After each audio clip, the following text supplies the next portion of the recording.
An incident. Anton Chekhov. It was morning. Brilliant sunshine is piercing through the frozen lacework on the window panes into the nursery. Vanya, a boy of 6 with a cropped head and a nose like a button, and his sister, Nina, a short, chubby, curly-headed girl of 4, wake up and look crossly at each other through the bars of their cots. "Ooh, ooh, ooh, naughty children," grumbles their nurse. "Good people have had their breakfast already, while you can't get your eyes open." The sunbeams frolic over the rugs, the walls, and nurses' skirts, and seem inviting the children to join in their play, but they take no notice. They have woken up in a bad humor. Nina pouts, makes a grimace, and begins to whine. "Brawy eakfast, nurse, breakfast." Vanya knits his brows and ponders what to pitch upon to howl over. He has already begun screwing up his eyes and opening his mouth, but at that instant the voice of Mama reaches them from the drawing-room, saying, "Don't forget to give the cat her milk. She has a family now." The children's puckered countenances grow smooth again as they look at each other in astonishment. Then both at once begin shouting, jump out of their cots, and filling the air with piercing shrieks, run barefoot in their nightgowns to the kitchen. "The cat has puppies!" they cry. "The cat has got puppies!" Under the bench in the kitchen there stands a small box, the one in which Stepan brings coal when he lights the fire. The cat is peeping out of the box. There is an expression of extreme exhaustion on her gray face. Her green eyes, with their narrow black pupils, have a languid, sentimental look. From her face it is clear that the only thing lacking to complete her happiness is the presence in the box of him, the father of her children, to whom she had abandoned herself so recklessly. She wants to mew and opens her mouth wide, but nothing but a hiss comes from her throat. The squealing of the kittens is audible. The children squat on their heels before the box, and motionless, holding their breath, gaze at the cat. They are surprised, impressed, and do not hear Nurse grumbling as she pursues them. The most genuine delight shines in the eyes of both. Domestic animals play a scarcely noticed but undoubtedly beneficial part in the education and life of children. Which of us does not remember powerful but magnanimous dogs, lazy lapdogs, birds dying in captivity, dull-witted but haughty turkeys, mild old tabby cats, who forgave us when we trod on their tails for fun and caused them agonizing pain. I even fancy sometimes that the patience, the fidelity, the readiness to forgive, and the sincerity which are characteristic of our domestic animals have a far stronger and more definite effect on the mind of a child than the long exhortations of some dry, pale Karl Karlovich or the misty expositions of a governess, trying to prove to children that water is made up of hydrogen and oxygen. "What little things," says Nina, opening her eyes wide and going off into a joyous laugh. "They are like mice." 1, 2, 3, Vanya counts. 3 kittens, so there is one for you, one for me, and one for somebody else, too. Murrum, murrum, purrs the mother, flattered by their attention. Murrum. After gazing at the kittens, the children take them from under the cat and begin squeezing them in their hands. Then, not satisfied with this, they put them in the skirts of their nightgowns and run into the other rooms. "Mama, the cat has got pups," they shout. Mama is sitting in the drawing-room with some unknown gentleman. Seeing the children unwashed, undressed, with their nightgowns held up high, she is embarrassed and looks at them severely. "Let your nightgowns down, disgraceful children," she says. "Go out of the room, or I will punish you." But the children do not notice either Mama's threats or the presence of a stranger. They put the kittens down on the carpet and go off into deafening squeals. The mother walks round them, mewing imploringly. When, a little afterwards, the children are dragged off to the nursery, dressed, made to say their prayers, and given their breakfast, they are full of a passionate desire to get away from these prosaic duties as quickly as possible and to run to the kitchen again. Their habitual pursuits and games are thrown completely into the background. The kittens throw everything into the shade by making their appearance in the world and supply the great sensation of the day.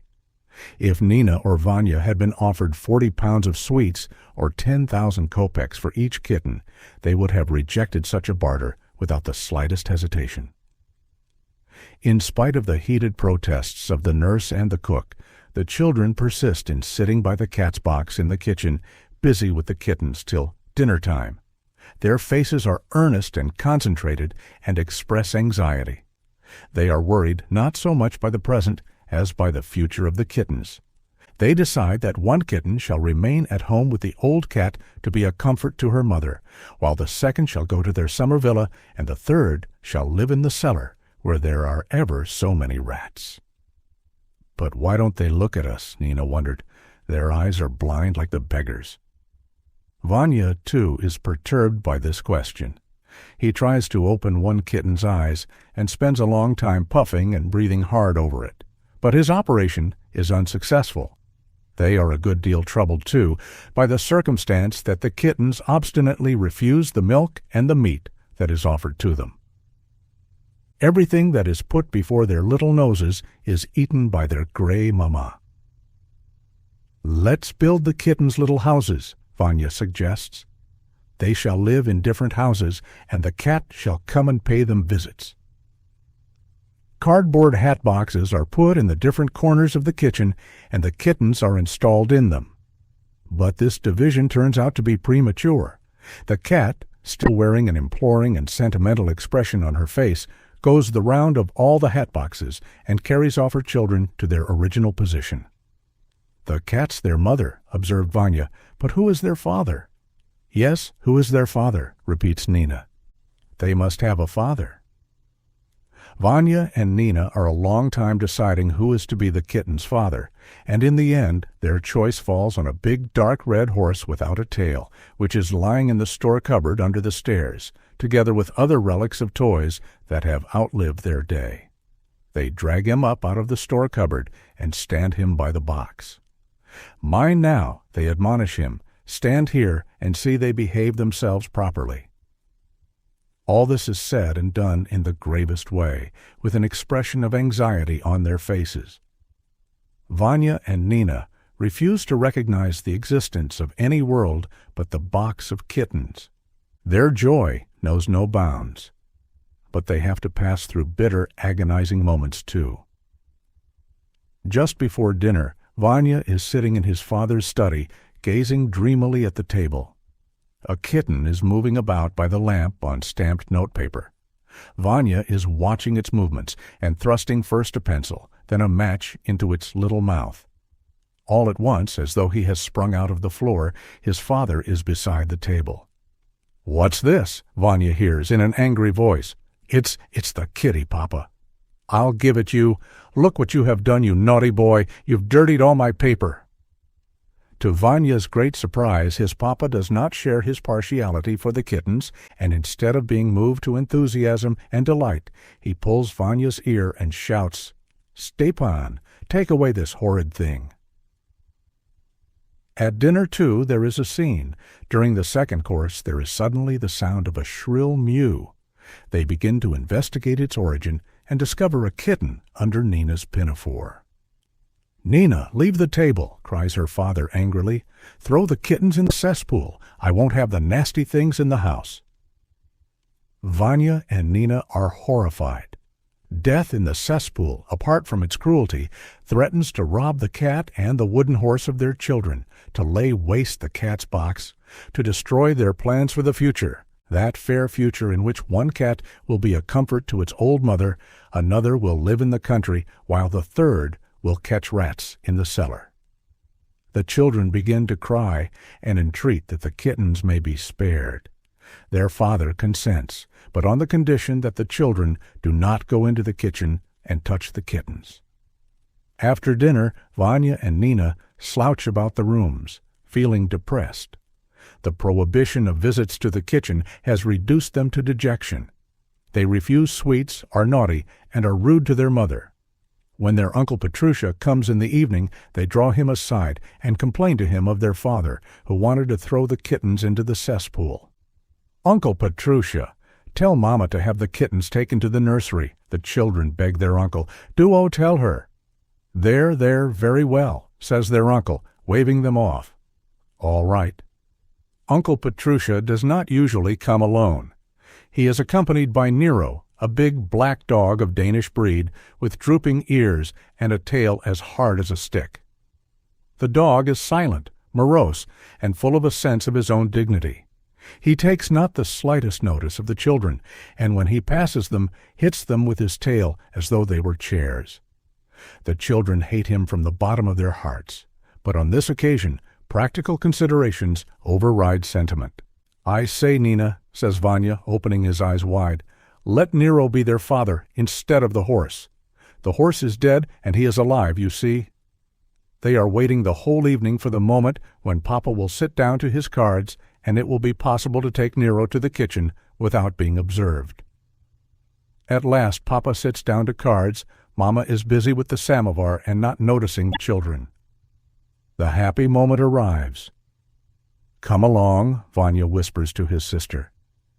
But at that moment Stepan comes in and with a snigger announces, "Nero has eaten the kittens, madam."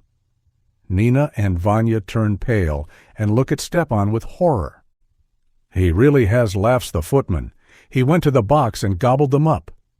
The children expect that all the people in the house will be aghast and fall upon the miscreant Nero, but they all sit calmly in their seats and only express surprise at the appetite of the huge dog. Papa and Mama laugh. Nero walks about by the table, wags his tail, and licks his lips complacently. The cat is the only one who is uneasy. With her tail in the air, she walks about the rooms, looking suspiciously at people and mewing plaintively. "Children, it's past 9, cries Mama. "It's bedtime." Vanya and Nina go to bed, shed tears, and spend a long time thinking about the injured cat and the cruel, insolent, and unpunished Nero. The end of the story. Like, comment, and subscribe to support the channel.